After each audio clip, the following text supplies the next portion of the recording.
Welcome to the Alaska Independent Democratic Coalition's press availability. I'm leader Chris Tuck, and joined with us today is Representative Sam Kito from here in Juneau and Representative Adam Wool from Fairbanks. Visiting this week, we have Alaska Mental Health Board and the Advisory Board on Alcoholism and Drug Abuse. And then coming up later on today, Garen Tarr is having her lunch and learn on the positive impacts of quality early care and education. And then tomorrow at 3, the Health and Social Services will be having a presentation from the administration on the Medicaid expansion and its reform. This last weekend, a lot of us went home to have our constituent meetings. We also had Anchorage Caucus. It was very well attended, huge turnout. We actually went longer than normal. We added another 45 minutes and still couldn't get through all the testimony. Most of the testimony that we heard was in favor of the Medicaid expansion, pre-K, K through 12 public education, and the university budget. House Finance this week is taking up public testimony on the operating budget. We've been requesting that we have an additional day on the weekend if possible, or have evening testimonies. That way working families, those that are affected by the budget, have an opportunity to be able to testify as well. And with that, I'll turn it over to Representative Sam Kito. Thank you, Chris. So the biggest news this past week really is the closeout of the budget subcommittees. And one of the things that I had been through and really was concerned about at the beginning of last week was one of my budget closeouts where I was not able to offer amendments in committee. And that gave me some grave concerns. I made a comment about it during floor session. But really, one of the things that we have as a role is our ability to be able to get involved in the subcommittee process and have our interests, concerns, and values represented in committee. And that was denied because we didn't have the opportunity to provide amendments. So the 3 subcommittees I've been working on are education, transportation, and commerce. In education, as Chris had mentioned, early childhood programs have been decimated. We've lost a lot of broadband support.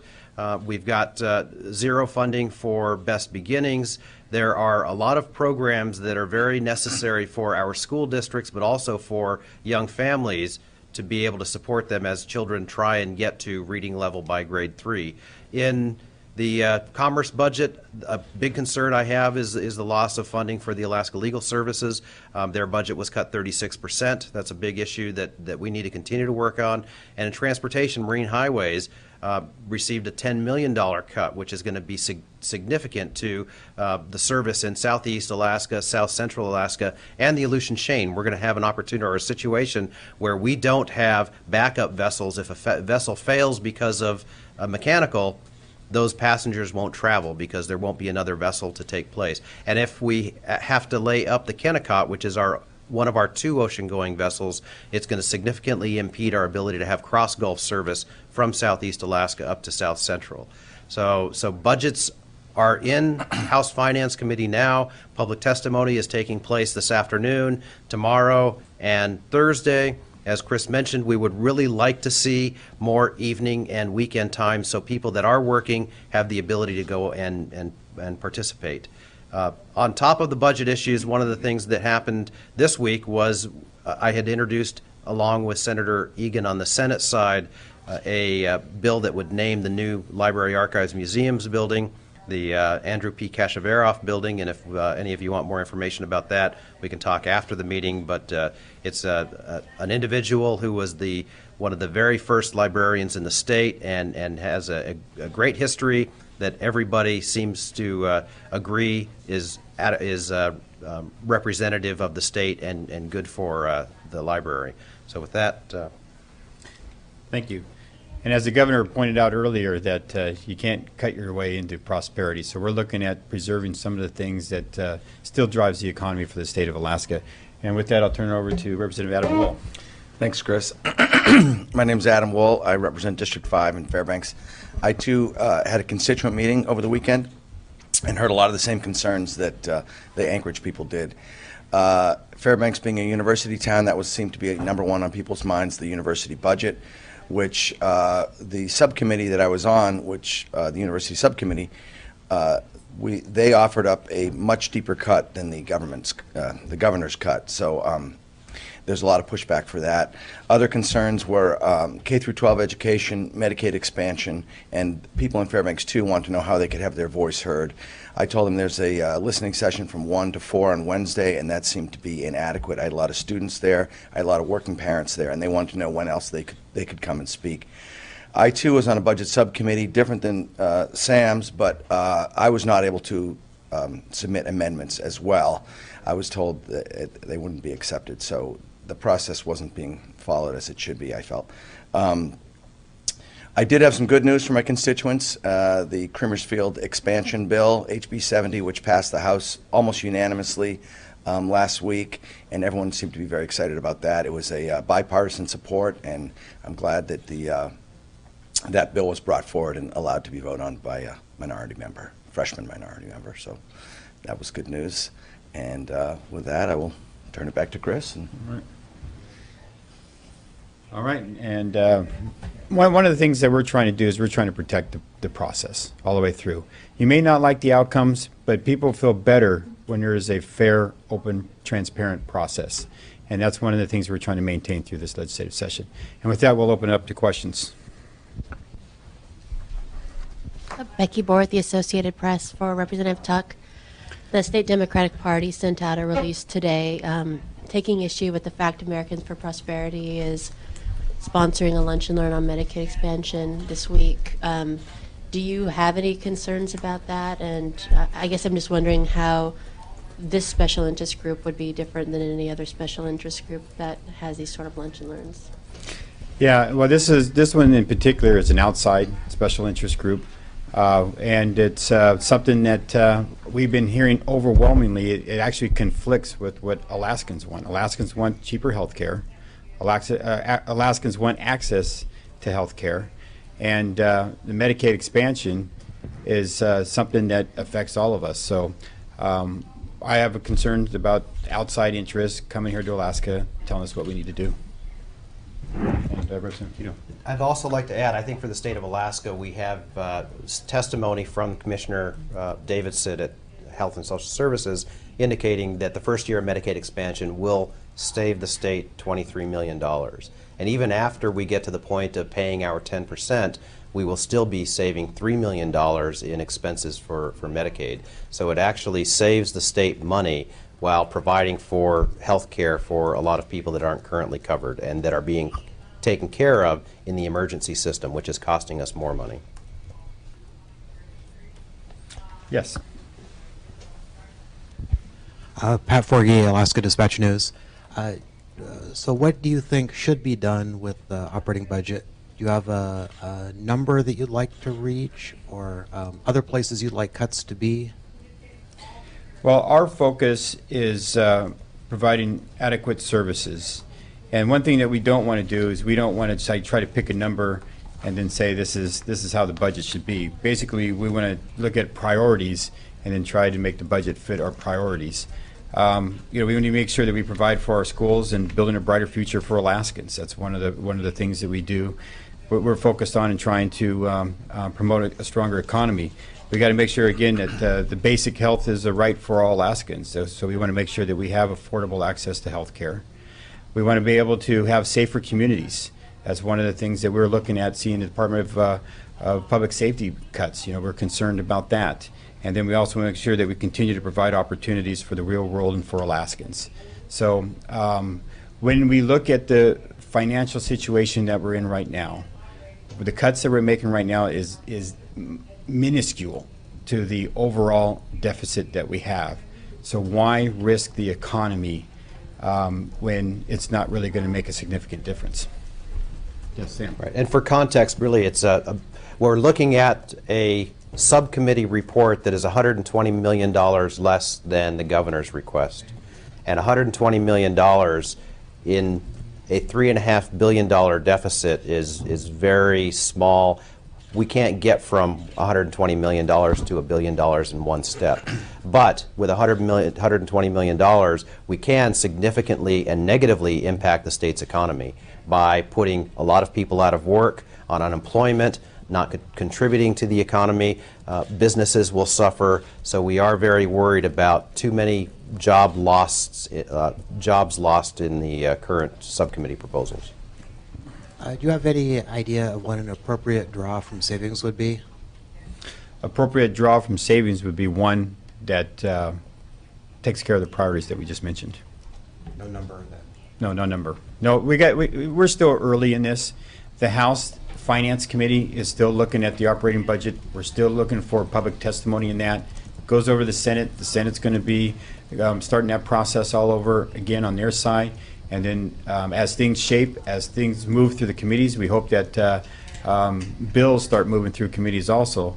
But it's something that's dynamic right now, and we'll watch to see how, and we'll try to be part of the process to shape things in a direction that protects Alaskans' families. That cuts are going to be necessary, but we don't want to harm the economy in doing that. Sorry. Just to follow up, when you talk about the cuts are minuscule compared to the deficit, I think we've heard repeatedly we can't cut our way out of the deficit, but are cuts necessary? So I guess I'm just trying to clarify, when you say it's minuscule, did you feel that the governor's level was the appropriate level? I guess I'm just trying to understand, because we do have to make cuts of some sort. Even if they are small compared to the deficit, they're still necessary, right? So can you clarify that? Yeah, cuts are necessary. We want to consolidate and simplify a lot of our agencies. We want to make sure that we're getting the best bang for the buck. But at the same time, there are things that drive the economy, and the government has a role in that. And again, we also don't want to jeopardize public safety. We're looking at some of just the marijuana initiative alone. We're looking at ways that we can implement programs and still keep our communities safe. So looking at that, looking at public education, one of the best investments that we can make is in the human resource. And Americans have always believed in investing in developing people. And so we don't want to use this as an opportunity. We don't want this to be an opportunity for people to cut out education. Right. Okay, Sam. Well, excuse me. Sorry. Relation to cuts, yes, cuts need to be made. Yes, there are inefficiencies, but when you have a big organization, for example, like the university, and to walk up to them and say, you have to cut 20% off by next week, that's just too much, too fast. And even the people at the university will say, we can make some cuts. It takes some time. We need to make smart cuts. We need to think about them. We can't do it in a one-week budget subcommittee process. So it might take a year or more to take a long-term plan on this. But I mean, I don't think anyone argues that we don't need cuts, or that, you know, we need to make smart, efficient cuts. And some of these big, you know, labor and departments like that in university, they can be made more efficient and downsized, but it has to be done intelligently. And yes, go ahead. And I think we have to be very careful. So with programs like early childhood learning and with the training programs in Department of Labor, we're removing support services that help people either succeed in education or transition or get into the workforce. And these are very important programs. One of the things really to think about is we have low oil prices right now. We have declining production, and if we don't have significant increases in production, which aren't at this point in my view anticipated, we can hope for higher oil prices.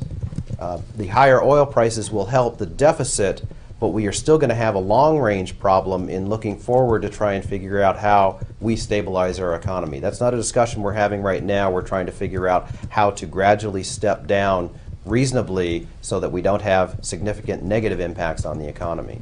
And I think at the point next year, if we still have low oil prices, we're going to have some more discussions about how we have a budget that supports state services and moves Alaska forward. And let me just add one other thing. It's about smart investment and using our budget to make those smart investments so we can have savings and so we can have revenues down the line. Pre-K is one of those things. We've had ICER reports, we've had retired generals reports, we've had Federal Reserve reports. Pre-K is an investment that pays dividends way down the road. And we cannot be short-sighted in looking at the things that we need to invest in to reduce our budgets and to make us more prosper. Another one is recidivism with the prison systems. There's studies after studies. There's just no reason to wait anymore. We need to make proper investments. Just looking at the state of Texas, they were faced with $500 million in building new prisons in 2007, or investing $230 million into reducing recidivism. And with that, they were able to, because they're biannual, save $433 million within 2 years. And in 2012, they shut down a prison. You look at the cost of incarcerating Alaskans.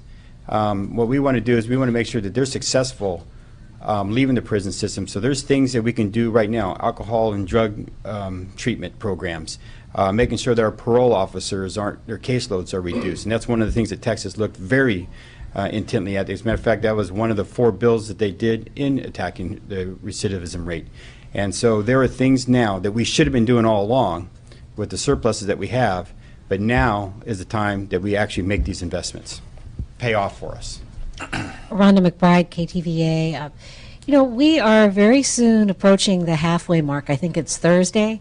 So first of all, I'd like you to give this session a grade so far. What has this legislature accomplished, A, B, C, D, E? And then I'd also like you to reflect on, what it's been like. Where are we at this halfway mark? What's behind us? What needs to be done? Well, we don't control the agenda. And the majority has control of all the seats, committee seats, and there's a lot more that we can do. I don't like to see education committees being canceled. I don't like to see military and veterans affairs committees being canceled, especially with the National Guard stuff that we have in front of us. So there's more that we can be doing. So far, it's an incomplete grade, but if I was to grade right now, I'd say we're about a C minus. I think there's more that we can be doing. I know the operating budget is a huge concern, but there's still things that we can be doing to progress along. And I just say, early on session, we are moving forward on the budget. There are a lot of concerns out of the subcommittee reports, but we still have the Senate side discussion on capital budget. We still have the full Finance Committee on the operating budget. A lot of the discussion this year is going to be about the budget, but there will be other things. Medicaid is a budget issue, but there is an effort to try and make it a bill issue. I think we really need to make sure we focus on, we have a Medicaid program. We should be able to provide for expansion of that Medicaid program by expanding the ability to receive and expend federal funds. That should be an easy one to move forward with. So there are opportunities now, but a lot of it revolves around the whole budgeting process. Could you give Sam, could you give the legislature a grade so far? I think I'd have to agree with Representative Tuck. We are kind of incomplete because we don't have all of the budgeting processes through. We have a lot of legislation still in the works. There are pieces of legislation that are not moving forward rapidly. So we're hoping that perhaps we can see some of that happen as the budget is in deliberation in the finance committees. There are opportunities to actually move other pieces of legislation. If I may add, I like the grade of incomplete right now. I mean, I don't like it, but I think it explains it well. I think there's a lot of work to be done, and a lot of stuff that with the new governor coming in and a new budget having to be proposed, this stuff takes time, and in the meantime, there's not a lot of stuff going on. But I think in the end, there's going to be obviously a big push, and the budget is the big ticket item, and I think hopefully the grade will be better than C minus when all is said and done. Yes. For Representative Kito, I think in Southeast, people understand the importance of the ferry system to get into different communities to travel. Given the smaller population in Southeast and even Southwest Alaska, and limit the, I guess, maybe lesser influence in the legislature among Southeast in terms of numbers, Southeast and Southwest legislators compared to Interior or even Anchorage. How do you build consensus or support for restoring funding for the ferry system, when many people don't ever use that system? Thank you, Becky. I think one of the things we have to understand is it's not just a southeast system. It actually serves the Aleutian Chain. It serves the Prince William Sound area as well. And there are people that transit cross Gulf, so there are people that are traveling not just within Southeast, but through Southeast to other parts of the state. So it is a system that impacts and affects the rest of the state. We do have to be very careful about cuts to the marine highway system that propose elimination of service, because we actually have expanded ports over the last 10 years, and we've used federal money to build these docks. And if we stop serving these facilities, as we've seen with South Mitkoff, if we don't provide service to those facilities built with federal money, we're going to be asked to pay that money back. So if we completely shut down the marine highway system, we've got hundreds of millions of dollars of federal money that we would have to pay back. If we don't adequately fund the marine highway system, we're going to have a system that's barely going to be able to function and not going to be able to generate even the percentage of revenue we're generating now. So there is a balance there, but that balance needs to be managed as far as how many vessels we have, what's the mix of vessels, and what all the ports are that we have to serve. And that information is what I'm working on getting to the full Finance Committee, but we really need to have everybody understand it's an important piece of the overall transportation infrastructure in the state. If we look at the last 10 years, I went and did a little bit of math, from 2006 to now, we've actually added lane miles of road, lengths of runway, runway safety areas, new facilities that have had to be maintained in addition to the new ports that we've put in for marine highways. And all those costs, highways, aviation, and marine highways, for new services has been requests of $30 million over the last 10 years. We still have those $30 million worth of assets we need to maintain. If we take the money away, those assets are still there, and we're going to have staff that are going to have to try and maintain those assets with a lot less money. So we have to be very careful about arbitrarily reducing budgets for any of those systems to make sure that we can adequately maintain our whole transportation network. And those are the veins and vessels of our economy. Infrastructure is. And unfortunately, you can't build a highway over water. This is our marine highway. And not everything makes money for you. I mean, when we build a road, the reason why we don't have toll roads is because it reduces efficiency, but it's for the common good of people. Same thing with our Alaska Marine Highway. It's connecting communities. Yes. I'm wondering if we could get comment from you on the Speaker's gas line bill yesterday. The governor had a very strong reaction to it. What do you think about that bill? Well, it's hard not to look at this as being a poison pill. This is actually steering the governor in one solid direction, and it's intended to doing that. You know, what Alaskans want is we do want to provide reliable, affordable energy. We want to make sure that we're able to have this resource to promote new industries, and we want to create revenue for Alaska. We also, with this, hope to be able to have more exploration opportunities by having a gas pipeline, and but we need big volumes to be able to benefit other communities as well. And to restrict the amount that we can export does not make any sense. There's no way Alaskans can consume the gas that's necessary to bring the volumes down to make it affordable and cheap. And so I think that both sides need to cool down a little bit. We're getting a little bit divisive amongst ourselves, and that weakens your position when negotiating with the industry. And so we need to stay united. That's the most important thing. I would have never thought that there'd be any opposition to the expansion of any pipeline to meet those goals. Can I add something? Sure. It also brings to mind another bill that was introduced for the ADA to purchase Fairbanks natural gas, and that was an important infrastructure bill. Basically, it was allowing ADA to work with Interior Gas Utility and further develop the infrastructure of gas in Fairbanks. And that bill was sent through 4 committees, which I guess was a symbolic way of saying we want to stop and talk about this. It got through one committee last week, but I think the the message should be we want to encourage development, we want to encourage infrastructure, and regardless of who owns it, anything forward is better than stagnation. And right now, especially for the people of Interior, have been talking about gas for decades, and Alaskans have been talking about a major gas pipeline for as long as I can remember. I think some movement needs to happen instead of stagnation. Yes, Pat. Pat Forgy, Alaska Dispatch News. Representative Wool, can you tell us how the ferry system is viewed in your community? Just awareness of the ferry system, and then how sympathetic they are to Representative Kito's concerns. Well, as someone who's ridden the ferry to get to Alaska, I'm very sympathetic to his concerns. And I came to Juneau on a ferry as well, so or my car did. So I'm very sympathetic of the ferry, and I think it's important infrastructure for the state of Alaska. We have a lot of isolated communities. The people in Fairbanks probably don't use the ferry all that much, but many of them have used the ferry to come up to Alaska or to bring goods. And even if we don't realize it, some stuff comes on the ferry that we use in Fairbanks. So it is essential and vital part to the state as a whole, which I think everyone, regardless of where they live, is concerned about. And I want to add that, Alaska is a huge state geographically.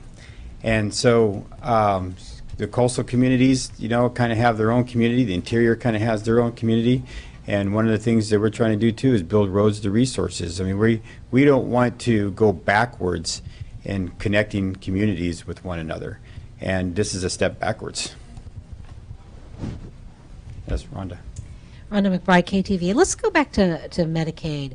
We're sort of like at the standoff right now. The House majority wants a bill. The governor says, well, there's already a bill. There's Representative Andy Josephson's bill, so we don't need my bill. Besides, I'd rather put it in a budget. How do we get out of this? Do you see a way that we can find the common ground and move forward on expansion? Well, it seems like the majority leadership is just looking for an excuse to kill it one way or the other. It's the reason why we have the Americans for Prosperity doing their lunch and learn too, so they can tag on to something, grab onto something to say this is the reason why Alaskans shouldn't be expanding Medicaid. So, and I think it's just one excuse after another. We've heard overwhelmingly in the Anchorage caucus this weekend the need and support for Medicaid expansion. And the vehicle's there. So it's just time to, if there's something that needs to be done, if there's something that they would like to see, why aren't they introducing bills on as well? They're talking about reform. Well, what kind of reform do you want? What do you want to see happening? Let's get in a bill, let's get it going, let's move. And that's the reason why I give us a C-, is because the efforts just aren't there. Well, just a follow-up question. What can be done with Andy Josephson's bill to meet the requirements of the House majority? They said that they prefer a governor's bill because it has the power of the administration behind it and the resources. What can be done with Josephson's bill if that turns out to be the only vehicle? Well, we can have a hearing on it, and we can have comments, and we can add amendments, and we can shape this thing to where there's buy-in from all sides. So having the dialogue, having a hearing is the very first step that should be taking place. So why haven't we had a hearing yet? Really? Yes. But on that point, what is brought up often is, Governor Parnell introducing the pension bill last year when the House got wrapped up on the axle on how to deal with the pension issue. And whether he liked it or not, he introduced a bill. And with listening at the House Finance meeting last week, there were people who seemed sympathetic to expansion, but just wanted the governor who is pushing this to take the lead, take the charge, and make the case. I guess, why is that too much to ask? If this is the governor's baby, why not have him take the charge versus the bill with Representative Josephson and Kito? Go ahead. If I might, I think one of the things I do worry about is it creates a distraction. That we do have mechanisms in place to be able to expand Medicaid, We do have the ability to expand our receipt and expend authority for Medicaid funding, and that by putting a target on a piece of legislation without being specific about what that legislation is supposed to do, other than saying we need to talk about it separate from the budget bill, is, in my mind, creating a distraction on Medicaid. We need to focus on how can we deliver services to Alaskans, how can we more efficiently deliver services to Alaskans, and we have an opportunity to bring tens of millions of dollars, if not over $100 million, into the state of new money to help take care of people that right now are being taken care of either in the emergency system or not at all. And reforms are taking place. Commissioner Davidson's working on stuff right now internally. And reforms will happen as we do the Medicaid expansion. But it's kind of like how the former governor, had approached education. You make the grade, you'll have the resources. Well, sometimes it takes the resources to make the grade. And so, we don't want this to hold up the opportunities for Alaskans and the opportunities to save the state some money. Any other questions? All right, well, that takes us a little bit over a half hour. I want to thank you guys for being here today and look forward to seeing you again next week. Thank you.